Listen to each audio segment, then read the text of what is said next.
Hello everyone, welcome back to Relax with Animal Facts. I am Steph Wolf, and today I'm going to be learning with you about our furry, scaly, or possibly even slimy friends. And in today's case, it is definitely going to be a friend of the slimy category because, as you may have read from the title, it is the octopus. So the octopus is an animal that I have seen time and time again on documentaries and things like that, and they never cease to blow my mind. They're very, very interesting animals, which is why I am so excited to get into it today. And this episode is dedicated to Laura, who wrote in via Instagram. So for those of you that don't want to write into the show via email using the email relaxwithanimalfacts@gmail.com, I encourage you all to do so.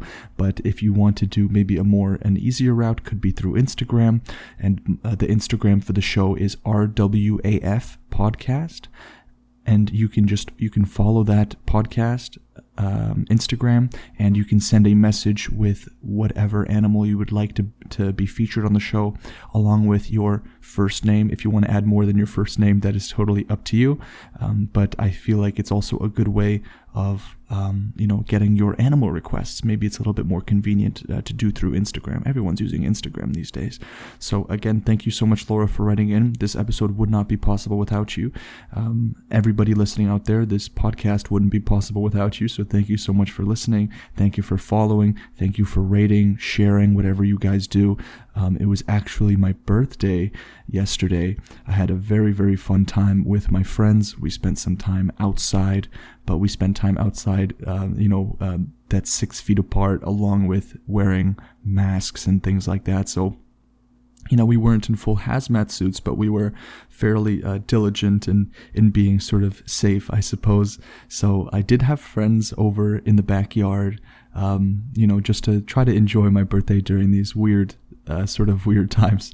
And I think if there's one lesson sort of that I've learned through these past maybe 5 months or so is how important family and friends can be, and and taking time to spend time with those that you care about or love. I think it's amazing. So anyways, it was just an absolutely fantastic time. And as a birthday present to me, any of you out there, if you share this podcast with somebody, it is a huge help to the show. So thank you to all of you who made my birthday an absolute joy.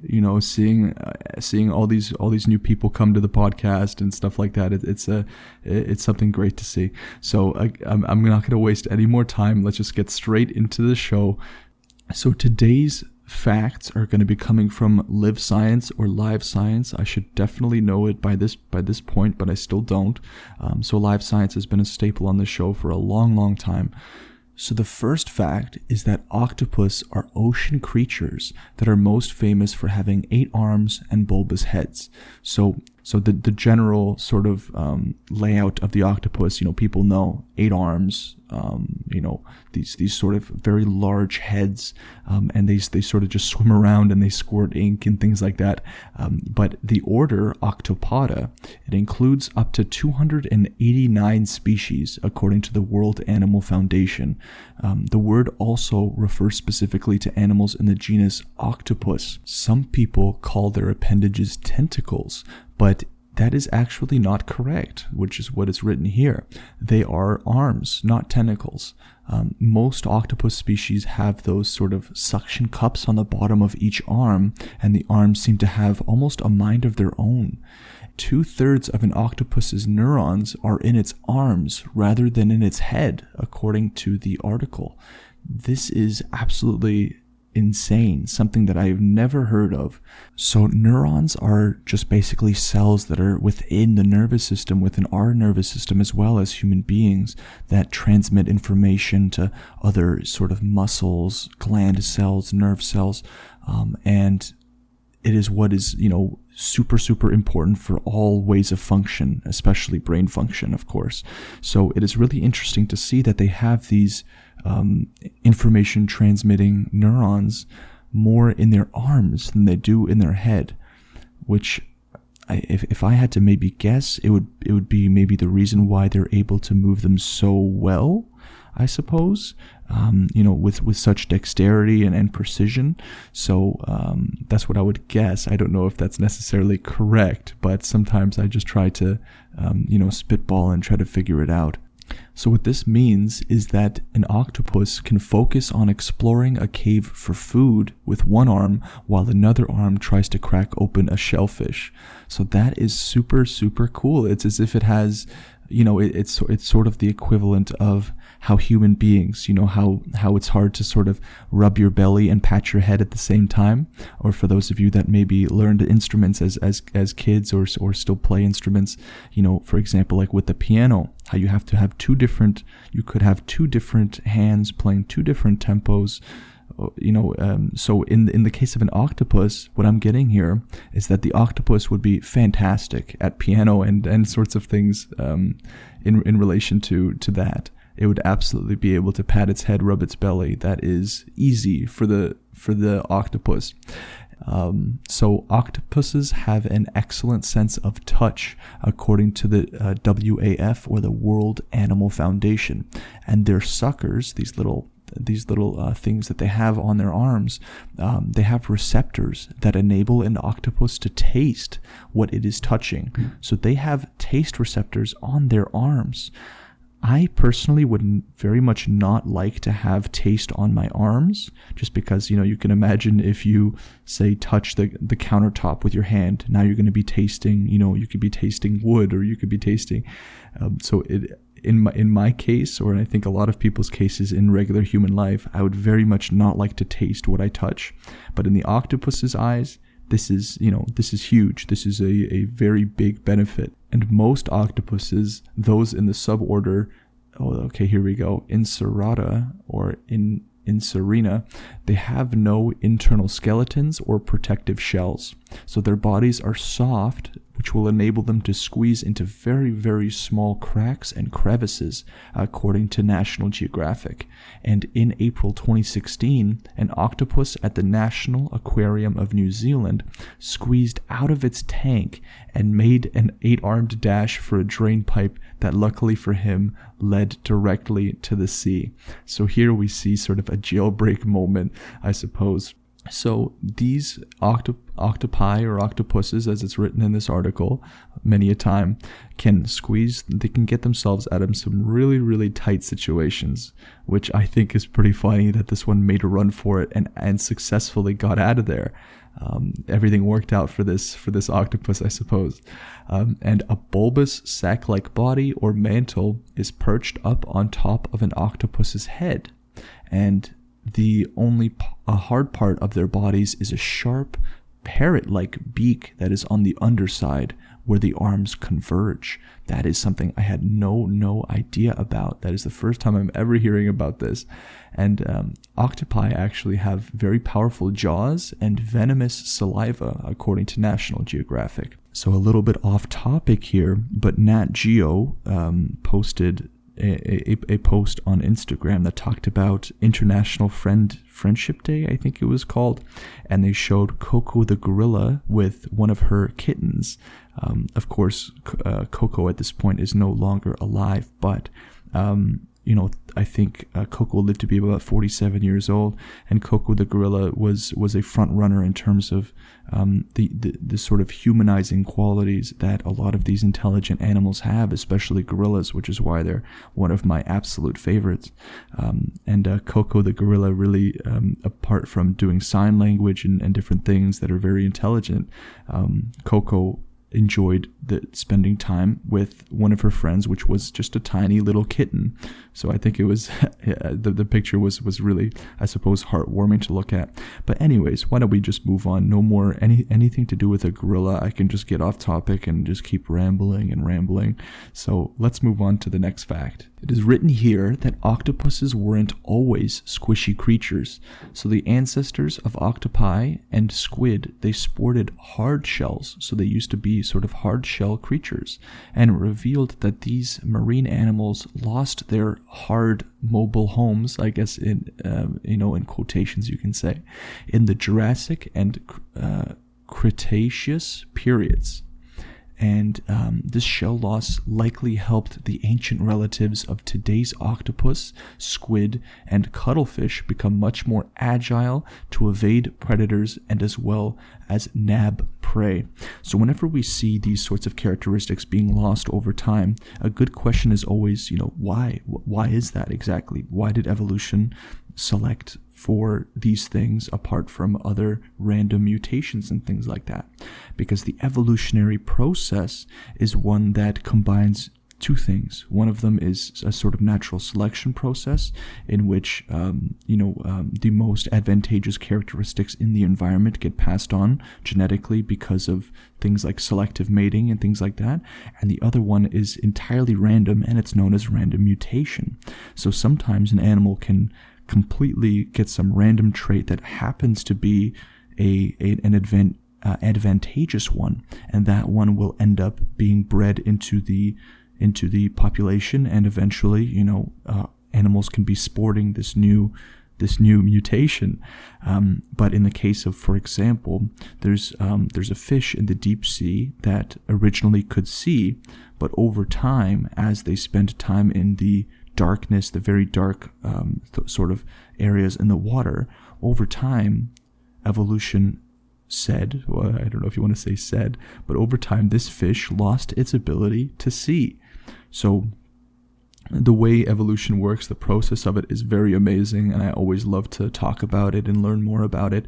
But in the case of the squid and the octopus, the hard shells eventually became more of a nuisance than they did a safety mechanism. It was harder for them to run away, I suppose, from prey and things like that. So evolution selected for, or natural selection selected for, instead having no hard shell at all and just allow them to be more agile. So definitely, I think, a good play in terms of evolution. An octopus has 3 hearts. So one will pump blood through its organs, and the other 2 will pump blood through its gills, according to the World Animal Foundation. And octopus blood is blue because it has a copper-based protein called hemocyanin. So that is very, very cool.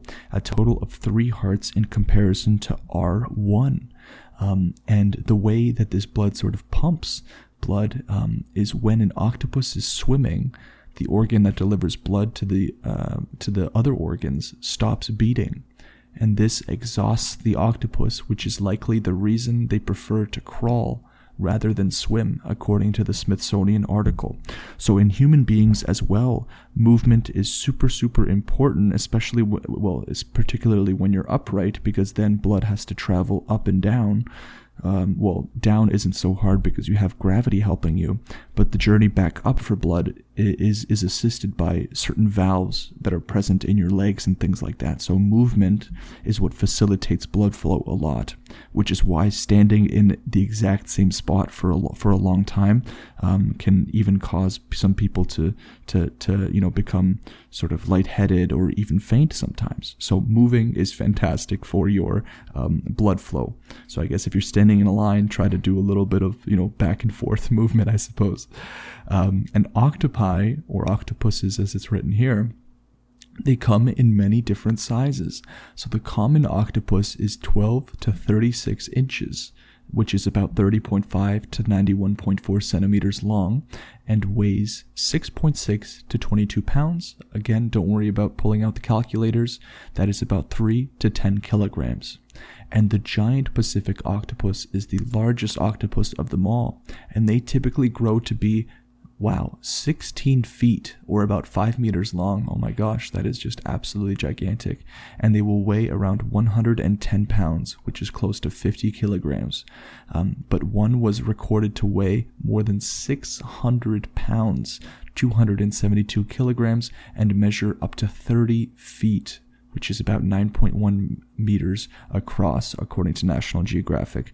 Wow. Okay, so I will not be swimming in the Pacific Ocean within my lifetime. No, I am good. So let's just stay out of there. And the smallest octopus is the octopus wolfi, wolfy, I guess you could say. Oh, it's like me, and it is smaller than an inch, which is about 2.5 centimeters long, and it weighs less than a gram. That makes me feel a little bit better about swimming in the ocean, I suppose.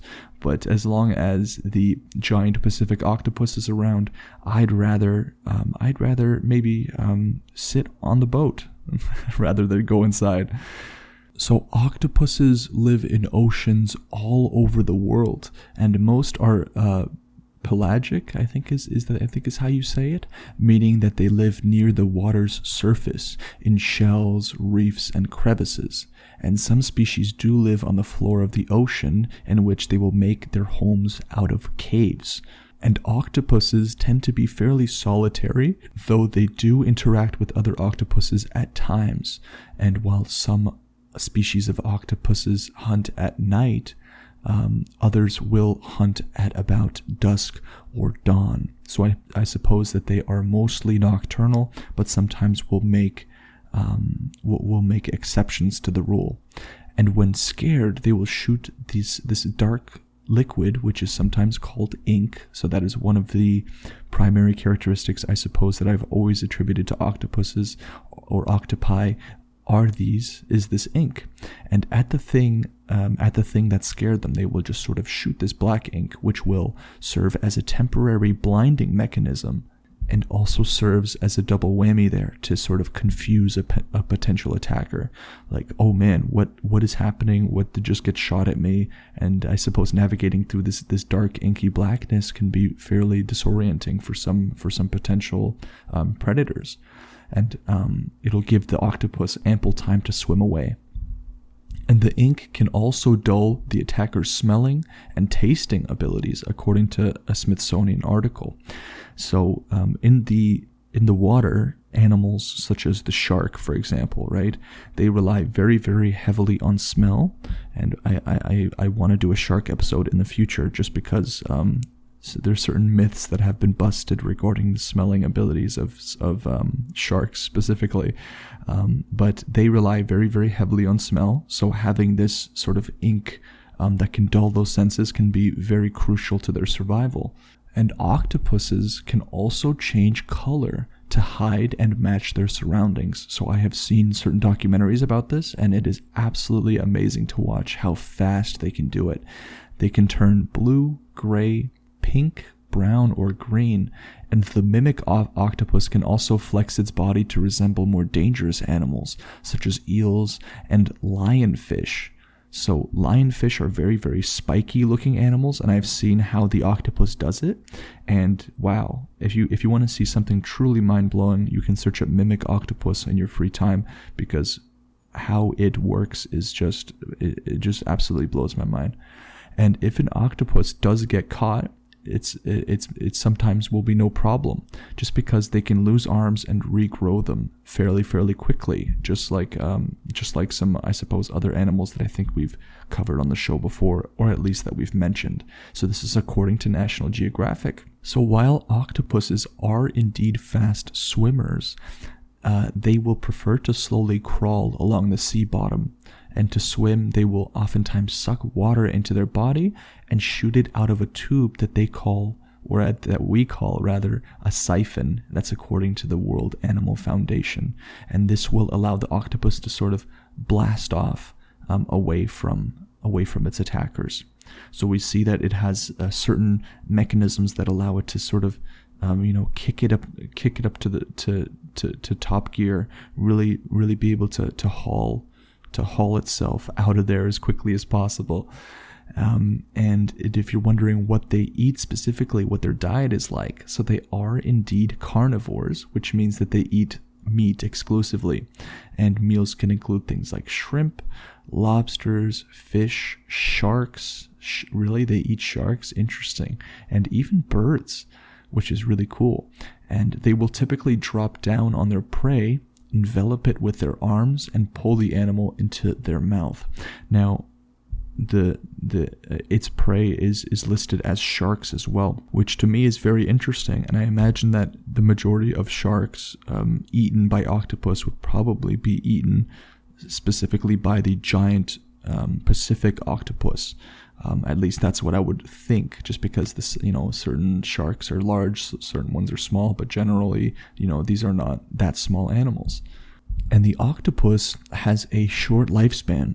Some species will live for only around 6 months, and other species, like the North Pacific giant octopus, can live as long as 5 years.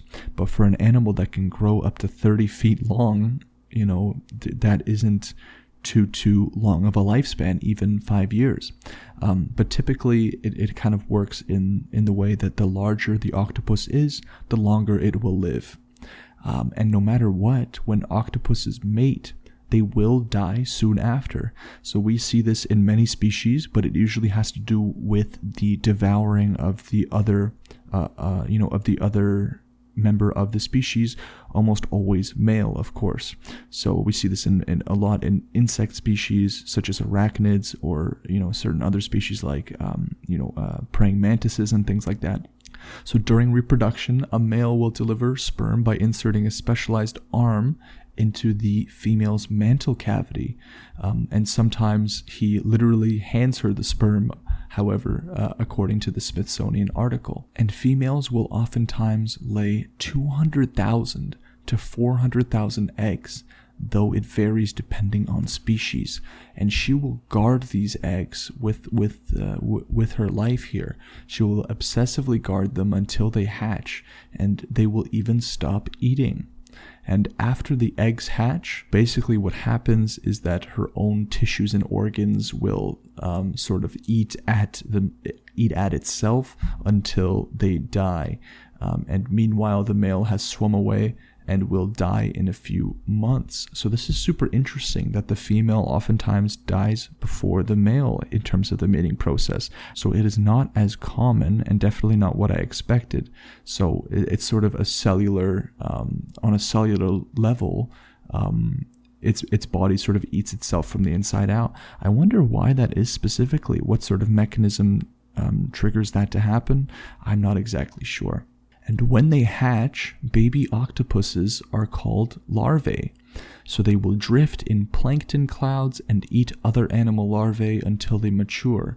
As part of the plankton cloud, they also are in danger of being eaten by many plankton eaters, according to the World Animal Foundation. So they will sort of drift in these very, very large clouds of plankton that are these incredibly small creatures that get eaten by different sorts of smaller fish, such as anchovies and things like that.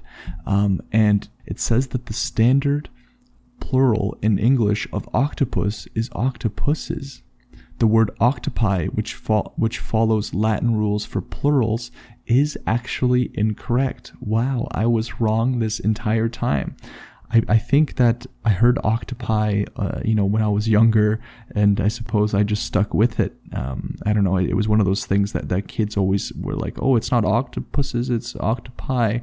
But it says here that it is actually incorrect. So I apologize about the entire podcast mixing up octopi and octopuses and stuff like that. So now we settled it once and for all. I'm sure some of you, maybe who knew about octopuses and octopi, like the difference between the two words, might have been screaming at me the entire podcast, in which case I am oh so sorry. But now I've learned from my mistake. And octopuses are about as smart as house cats. So very, very interesting. And the oldest octopus fossil is from an animal that lived 296 million years ago. That is amazing. Millions of years before the dinosaurs ever lived. So dinosaurs went extinct about 65 million years ago. And the oldest fossil you're talking is another extra 240 some odd years ago. Which is incredible when you think about time. The fact that human beings live 80 to approximately 80 years at this point, and we have animals that have lived up to 296 million years ago. It's fairly mind-blowing there. And here again we have another article comparing the octopus to chimpanzees. This is the second episode in a row, and it says here they do use tools. So just like dolphins and crows and chimpanzees, octopuses are among the special set of intelligent animals that have been observed using tools. Specifically in 2009, they reported they had watched veined octopuses picking up discarded coconut shells and using them as mobile homes. So here, this is definitely a case of using tools, and it is always amazing to watch animals work with their environment, because while as human beings it seems so easy, but to be able to take what's in the environment and manipulate it to better your survival. If you think about it, that's exactly what humans have done, and it's gotten us this far technologically in all these sorts of ways. So seeing animals do this, seeing other animals do this is just an absolutely amazing thing to watch. And now we're going to move on to the final fact of the episode, which is, what does the name octopus mean? So the word octopus comes from the Greek octopus, which means 8 foot, according to a Smithsonian Magazine article. Really, really interesting here. So I suppose octo means 8 generally, and pus means 8. Means foot. I guess that would make sense. And of course, this makes sense when you look at the octopus, just because it does have 8 arms. So definitely applicable. So very interesting. So this was an absolutely amazing episode for me. I hope many of you learned a lot just like I did. So if you want to hear your animal on the podcast, you can send an email to relaxwithanimalfacts@gmail.com, or follow the Instagram at RWAF podcast. That's RWAF podcast. And you can send me a message along with your name in order for me to shout you out on the podcast with the animal that you chose. So thank you all so much. If you can share this podcast, it would be fantastic. Follow if you're on Spotify or wherever you can follow. Rate it on iTunes or wherever you listen there if you do have a rating system available. Thank you so much to all of you new listeners out there, and for all you repeat listeners. You made my birthday an absolute joy, and will continue to make it a joy in the future. So I hope each and every one of you enjoyed this podcast episode, and I hope to see you on the next episode with the next animal. Take care.